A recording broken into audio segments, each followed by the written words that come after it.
Dominasi Pertamina, tantangan perusahaan asing di bisnis SPBU Indonesia. Jakarta Bisnis Sektor Hilir Minyak dan Gas, Migas, di Indonesia, khususnya distribusi bahan bakar minyak, BBM, semakin menjadi tantangan besar bagi perusahaan asing. Persaingan dengan PT Pertamina, Persero, yang didukung penuh oleh pemerintah, menjadi salah satu alasan utama.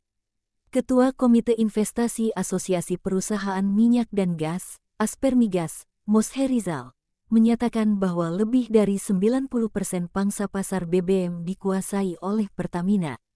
Dukungan eksklusif pemerintah kepada Pertamina, termasuk hak menjual BBM bersubsidi, membuat pemain asing kesulitan bertahan.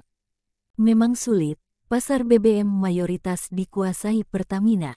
Sistem ini difasilitasi oleh pemerintah, sehingga perusahaan asing sulit bersaing, ujar Moshe pada Minggu, 17/11.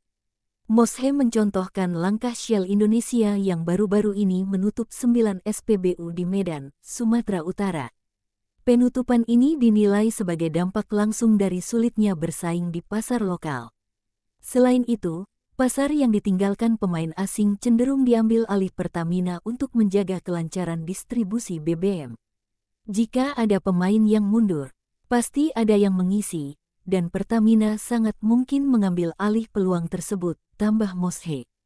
Meskipun begitu, beberapa perusahaan asing seperti Shell dan Total Energies tetap aktif di sektor lain yang berhubungan dengan petroleum, seperti pelumas.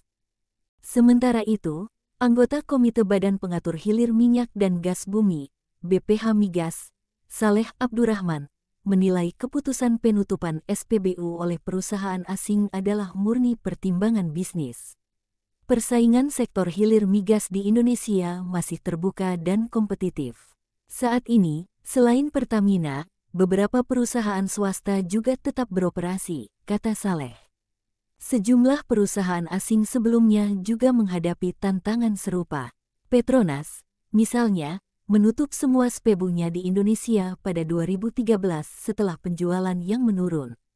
Begitu pula Total Energies, yang menutup 18 SPBU pada tahun 2020 sampai tahun 2021 sebagai bagian dari strategi globalnya. Shell Indonesia kini fokus pada bisnis pelumas, termasuk pembangunan pabrik DRIS di Marunda yang akan memiliki kapasitas 12 kiloton per tahun. Pada 2022, Shell juga menggandakan kapasitas produksi pabrik pelumasnya di Marunda menjadi 300 juta liter per tahun. Langkah-langkah ini mencerminkan strategi perusahaan asing untuk bertahan di pasar Indonesia melalui diversifikasi bisnis yang tidak berfokus pada BBM.